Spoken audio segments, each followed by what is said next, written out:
Hi everyone, and welcome back to IS Podcast, ISV's show for schools and the wider community. I'm Natalie Mutafis. On today's episode, Shane Green talks with clinical psychologist Andrew Fuller about the exciting new research on neurochemistry and how it's changing the way we view learning and wellbeing in schools. But first, Mike Broadstock talks with Mark Riddiford from the Victorian Responsible Gambling Foundation about the ways we help young people think critically about gambling in the face of ubiquitous sports betting promotion. Gambling advertising. It feels like it's everywhere. And while the Victorian government banned betting advertising within 150 metres of a school, students would have to be hermits to avoid seeing, reading or hearing ads promoting gambling. Research from 2021 found that close to 900 gambling ads were broadcast on free-to-air TV in Victoria every day, with the gambling industry spending over $280 million to promote their products. Our guest today, Mark Riddiford, is the Senior Prevention Advisor for Education at the Victorian Responsible Gambling Foundation. Mark, thanks for coming on IS Podcast. Thanks, Michael, for having me and looking forward to the opportunity. You've got a background in education and I understand you're a parent yourself, so you know what I'm talking about. Yeah, I certainly do. Yes, I've been involved in education for some 30 plus years now in a range of roles and responsibilities, certainly within the Catholic and independent system, and then worked with a national sporting organisation in the youth and school space, and now fortunate enough to be with the Victorian Responsible Gambling Foundation, leading their schools and youth programs. So what effect is all this gambling promotion having on our kids? Yeah, the effect that saturation gambling advertising has on kids is that it really normalises gambling. They view gambling as a normal part of everyday life. They're really shown the risks of gambling and the harm that it can cause. This generation of young people are really the first who have grown up with these pervasive levels of gambling advertising, and we're starting to see some of the effects of this. A 2016 study found that 3/4 of 8 to 16-year-olds thought gambling was a normal and common part of sport.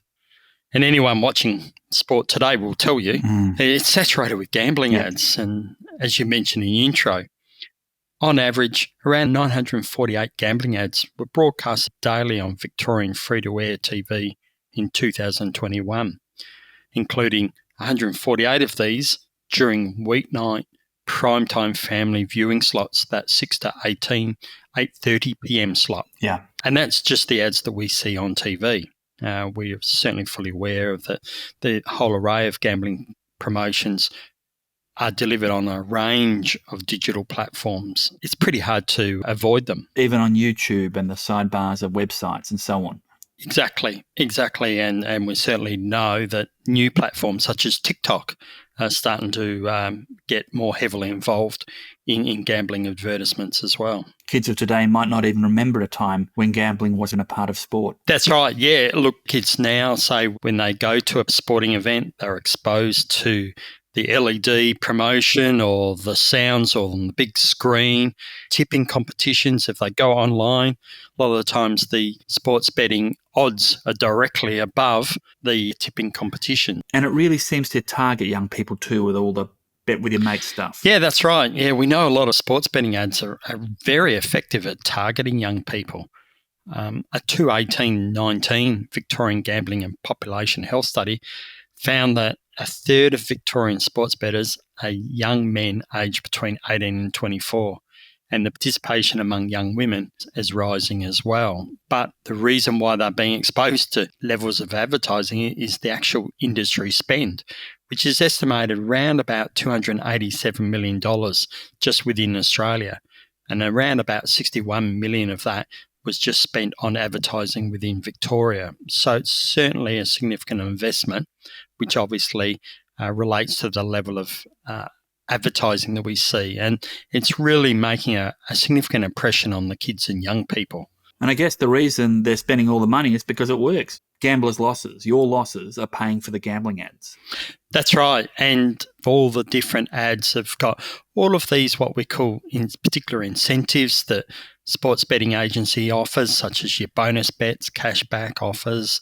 There's so many investments or what I call teasers, in the form of marketing to attract new customers and encourage existing customers to place bigger and more frequent bets.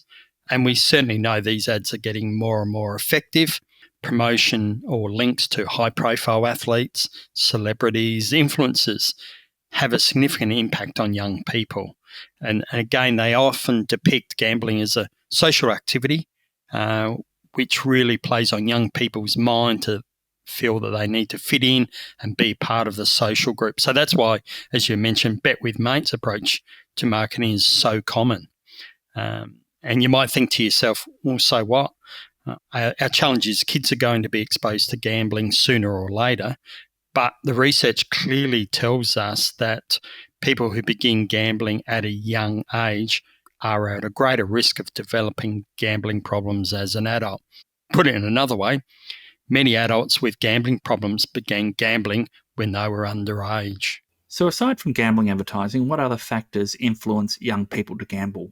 Yeah, there can be many reasons why young people gamble, but we know from our research that the biggest influences, aside from advertising, are basically family and friends and the overall gambling environment.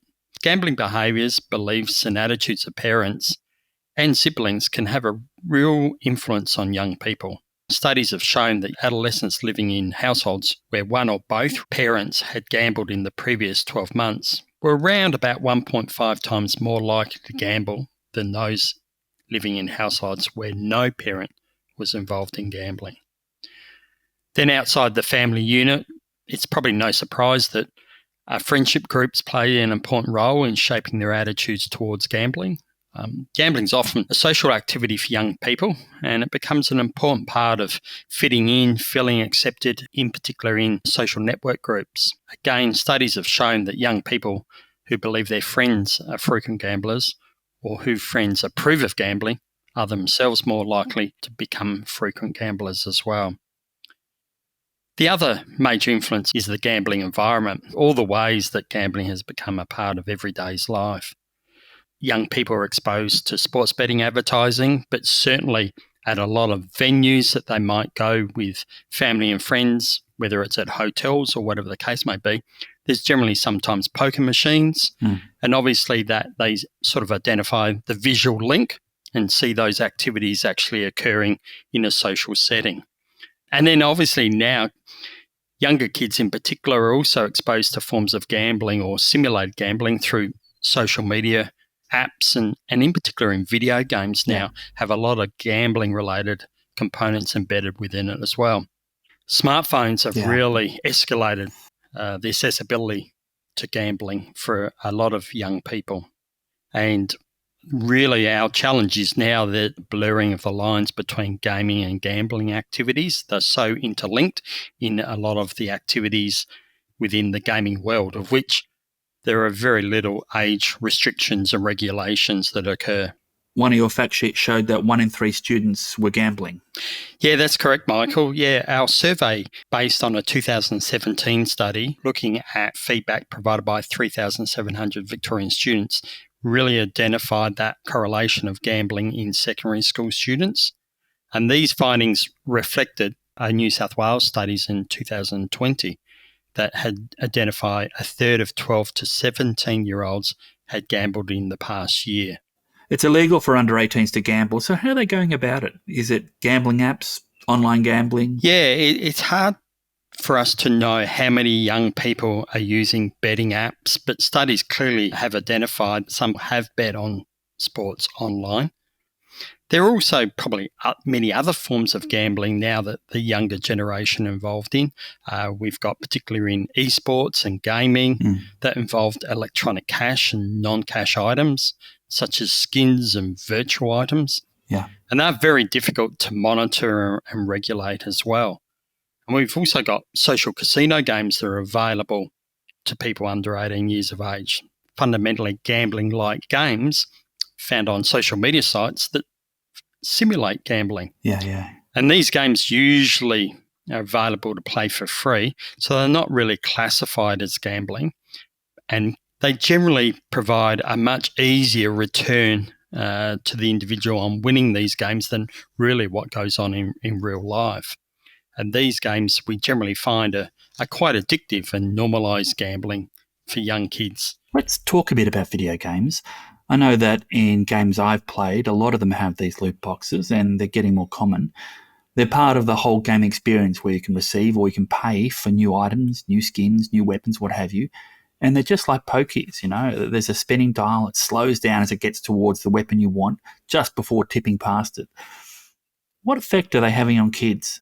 Yeah, loot boxes are a real common feature of many of the games that young people play these days. A 2020 Australian study found that of the 82 best-selling video games, approximately 62% incorporated loot boxes. And these loot boxes, as you were sort of referring to, are like treasure chests. They contain virtual rewards of varying value, and those rewards might be weapons or some form of game advantage or clothing or an avatar.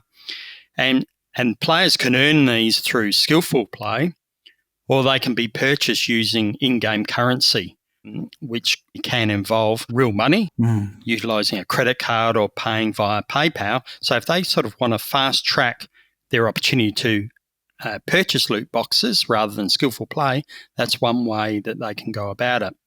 But the things with loot boxes, they're really chance-based, meaning that players a lot of times don't know what's inside of them before they're purchasing. And that's why we often describe them as a form of gambling. And the loot boxes, the latest research have found that fundamentally it can cause similar harm to that of other types of gambling platforms. And that's why, and it probably leads into one of the programs that we offer in our overall schools education program, the Be Ahead of the Game program. And it really recognises that gaming has many benefits for young people. It certainly provides young people with the opportunity to socialise, foster identity, learn teamwork, and really even in problem-solving skills and decision-making skills. So there's certainly a lot of positives as well. But we also know that there are some potential risks, and that's why our program is developed to truly highlight where we can.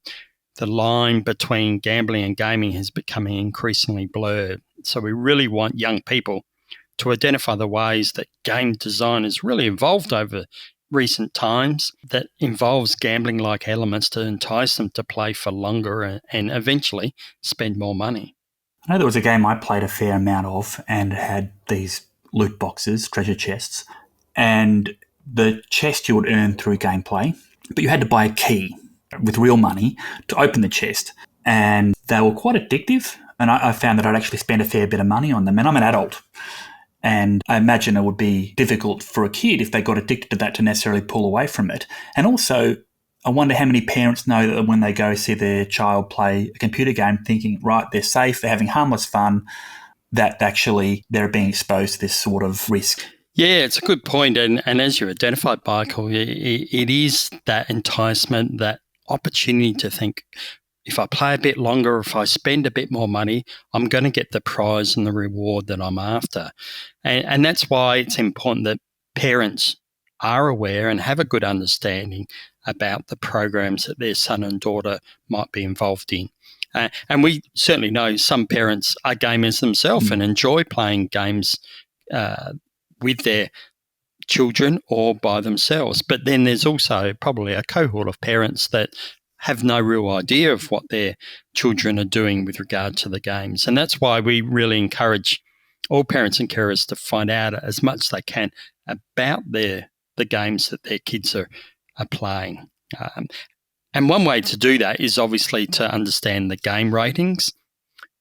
Within Australia, there are video games classifications just like TV shows and movies. So these ratings are based on the presence and impact of a whole array of themes. And gambling falls under the category of themes and is sometimes referred to as simulated gambling. So you can look on the Australian classification database for any video game title to find out its classification. So generally it would be listed, if there's any gambling elements within the game, it would be listed as simulated gambling. Probably the best way to understand whether a game is suitable for your actual child is, as I said, where possible, and I know sometimes we're always time poor, but sit down and watch the game. Or if you need to, go to YouTube, and a lot of times there'll be a review about the game. So that could give you a quick little insight so you get a better understanding of the gameplay and the actual themes themselves. So you and your team, you run free sessions for schools and parents and teachers through your programs like Money Matters, Know the Score, and When Gaming Meets Gambling. Can you tell us more about those programs? Yes, certainly. The Be Ahead of the Game is our gambling awareness program for young people. And really, with all of our programs, we look at the latest research that is available and then working with our people who are involved in the education system and our delivery staff, we develop programs that we feel really engage with school communities to allow them to understand how young people might be affected by gambling and mitigate the potential risks. And these programs are available to all schools in Victoria. Predominantly, currently, programs are secondary school space, but we're certainly looking at doing some work in the primary school space in the future. But with regard to the students' programs, we can go in and deliver 3 specific programs. One's called Know the Score, which fundamentally helps students think critically about the risks of gambling and the factors that influence their attitudes towards gambling. Then we've got our program called When Gaming Meets Gambling. This explores the blurred boundary between gaming and gambling and help students stay safe and healthy in games. And then we've got a program called Your Money Matters, which helps students develop financial literacy skills and knowledge, but also we tie it in with an awareness of the financial risks of gambling. And what do you tell parents? Parents play such a significant role. So we make available to schools and networks the opportunity to attend our parent and carer sessions. We've got 2 sessions that we offer. One is fundamentally how to talk to young people about gambling. So we again help them understand the risks of gambling among young people and the role they can play in influencing a young person's attitudes and access to gambling, and hopefully giving them the tools and the knowledge and confidence to speak to young people. And then our other presentation that we offer is talking to young people about gaming. So again, helping parents to have a better understanding about gaming and gambling, and again, having that link about the reality and the risks of those activities that might be occurring that their son or daughter might be involved in.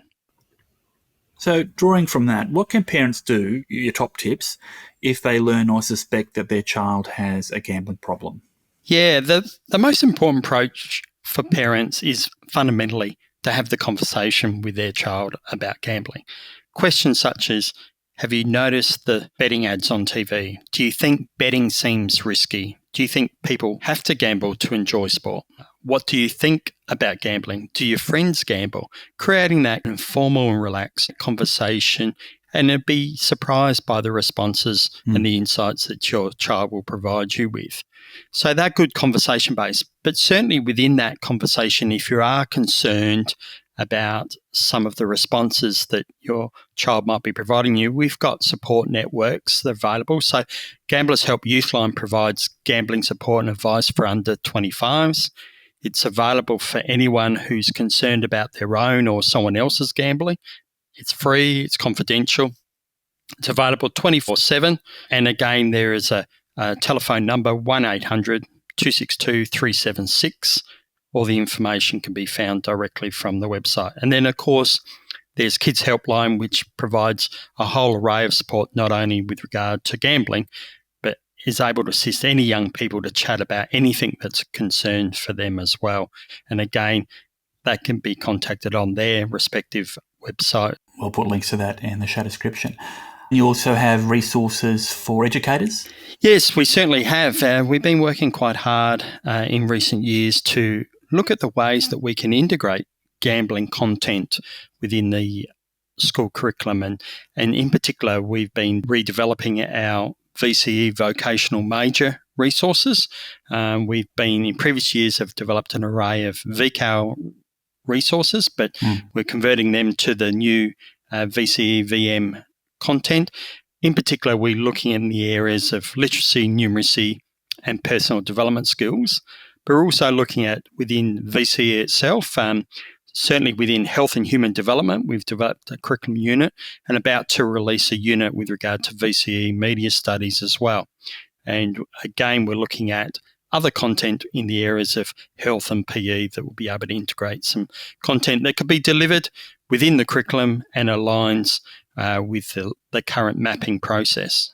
And they'll be on your website? Yes, they certainly are on our website. If you visit beaheadofthegame.vic.gov.au, and all our information and programs and resources are available on that site. We'll put links to all that in the show description. Thanks for being on the show with us. Great having you on.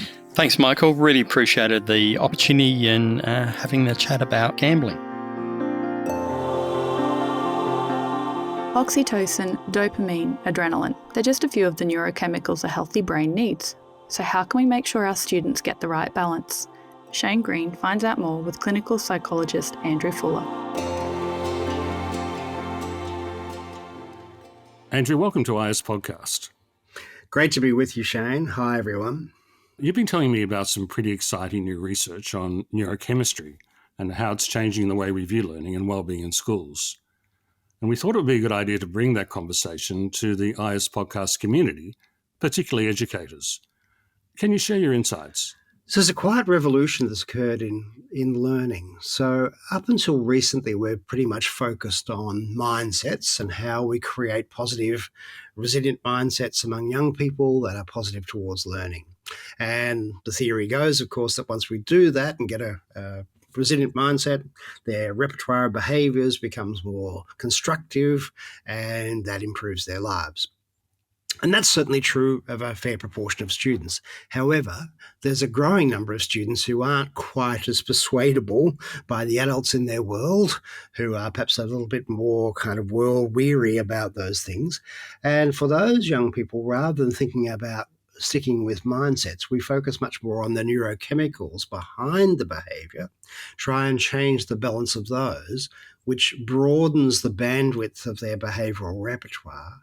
And once they're behaving differently, we can then help them to think differently. And it's a really exciting new area of research that gives greater capacity for teachers in classrooms to change behaviour in constructive ways of their students. So what do we know about the building blocks of learning in the brain? So the foundations of learning in the brain involve acetylcholine and brain-derived neurotropic factor. So brain-derived neurotropic factor is the basis of neuroplasticity. And it's the growth fertilizer, if you like, of synaptic development or connectivity in the brain. And there are a number of things that we can do nutritionally to do that, but exercise, of course, has a powerful role, living a healthy life, having omega-3s, and a number of dietary aspects that basically contribute to that. Acetylcholine is the foundation of learning. So when we learn something new, a new neural circuit is formed in our brain, and it's formed out of acetylcholine, and it's then reinforced with dopamine. We'll come to dopamine probably a bit later. But basically having that combination makes a gigantic difference. So the upside of acetylcholine, when you have higher levels of it, and of course there's an interaction between acetylcholine and brain-derived neurotropic factor, or BDNF as it's known, makes new learning possible. So when these two interact, people get smarter and their memory improves. So acetylcholine is also involved in the fluidity of movement and coordination of our muscles, which is why people who have Parkinson's disease often will improve when they have higher levels of dopamine and also acetylcholine. When we get too much of it, which is rare, we get nervy and sometimes vigilant and irritable, and jumpy legs in bed, by the way.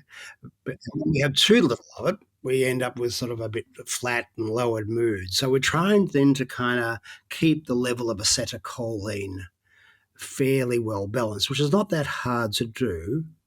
We know that if you have heightened blood sugar, so diabetes, for example, will sometimes suppress acetylcholine. Acetylcholine comes from choline. And so eggs, nuts, dairy, soy, lima beans, seafood, are generally some of the dietary sources that we use to build this building block in the brain. And your body, of course, discards the levels that it doesn't need. So it's fairly easy to keep it within normal range. Okay, so that's the basic building blocks involved. Tell us about how other aspects of the brain contribute to learning. So we know that there are in the brain multiple information pathways or circuits, and I've talked about those as learning strengths, and that's probably a whole other conversation, Shane. But in terms of feelings, there are really only two. One, of course, is kicked off by your amygdala, the fear center, which creates a response of fear, stress, pain, all that kind of stuff. But also your hypothalamus and your pituitary gland are releasing hormones, and those are oxytocin and vasopressin. Oxytocin more prevalent in females, vasopressin more in males, but both are the foundations of trust and belonging and safety. So these become the foundation of a student sitting in a classroom feeling safe. We know teachers can build this, of course, creating a safe classroom where people get to have a go, everyone gets to be smart in their own way, for example, are some ways of doing that, and really helping teachers to be the antidote to the negativity that some young people experience in their lives. I've said previously that I always know when I'm with a great teacher because their eyes smile at you. They smile at their students as well. Now, adrenaline is, of course, one of the stress hormones we hear a lot about. How does that fit into the whole picture?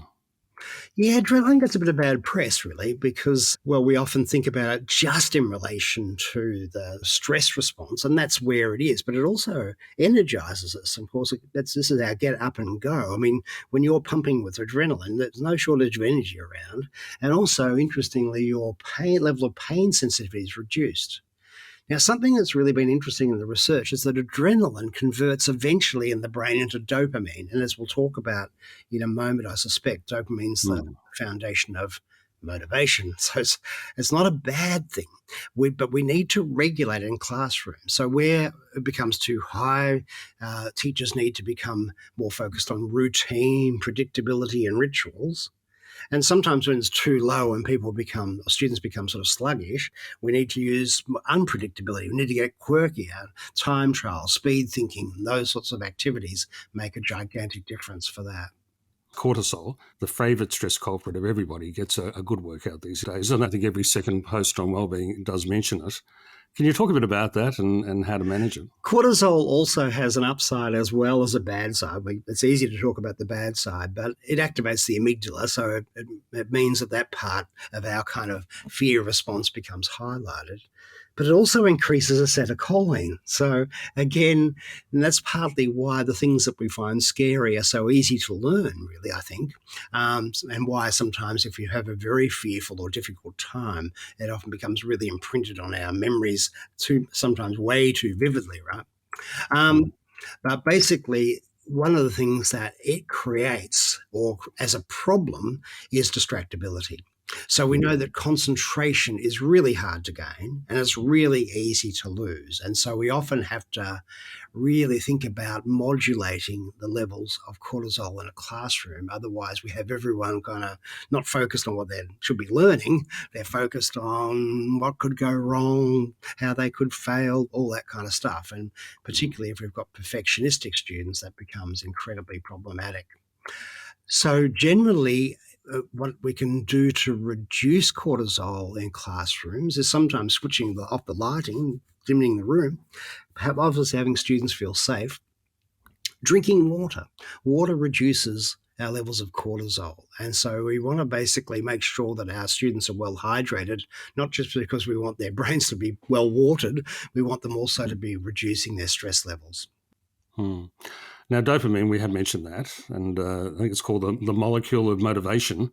How do teachers modulate this in the classroom? So dopamine's released by the sort of parts of the midbrain, the substantia nigra and the ventral tegmental area, as well as the hypothalamus. And again, we see this interaction between dopamine and acetylcholine. So it's pretty essential for learning. It's easy to tell when it's not there because people are just, bored and unmotivated. Dopamine essentially shifts our life from blur to buoyant.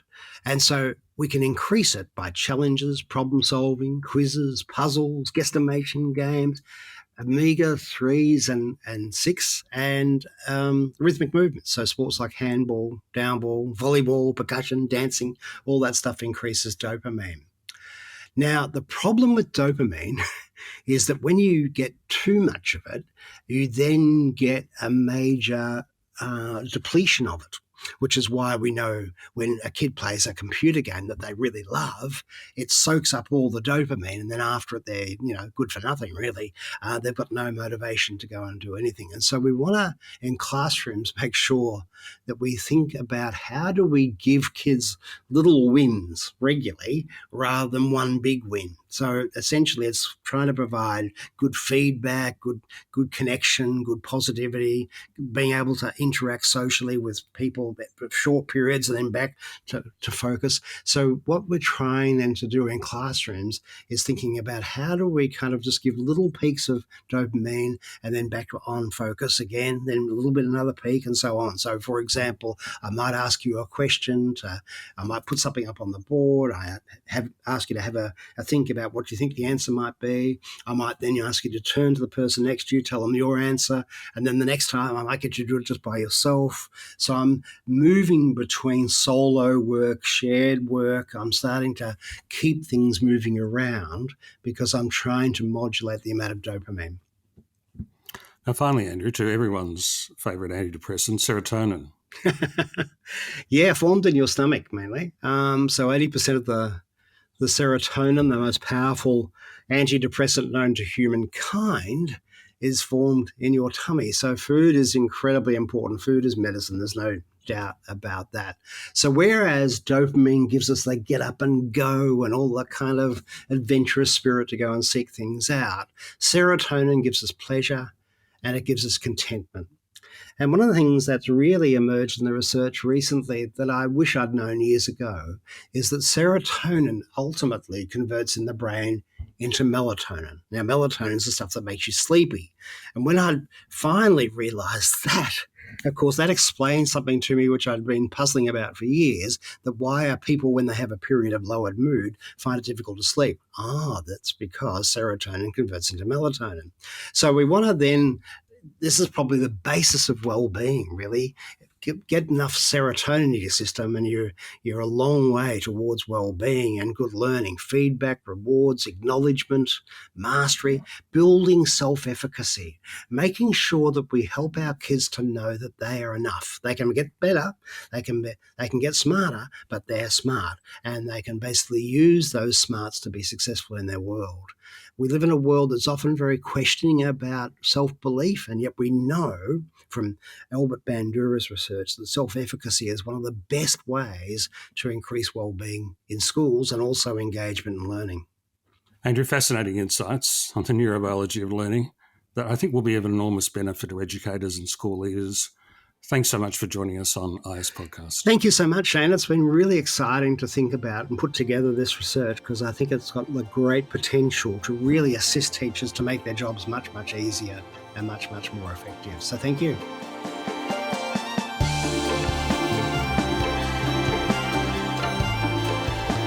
And that's it for this episode of IS Podcast. We're going to leave you with Claude Debussy's Clair de Lune, played beautifully by Eric Lune from the Knox School.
IS Podcast is brought to you by Independent Schools Victoria. It's produced by Duncan McLean and presented by Shane Green, Michael Broadstock and me, Natalie Mutafis. Our podcast theme is composed by Duncan. There are transcripts of our show with links to what we've discussed at podcast.is.education.com.au. Please follow us wherever you get your favourite podcasts. While you're there, we'd love it if you could rate and review the show so more people just like you can find us.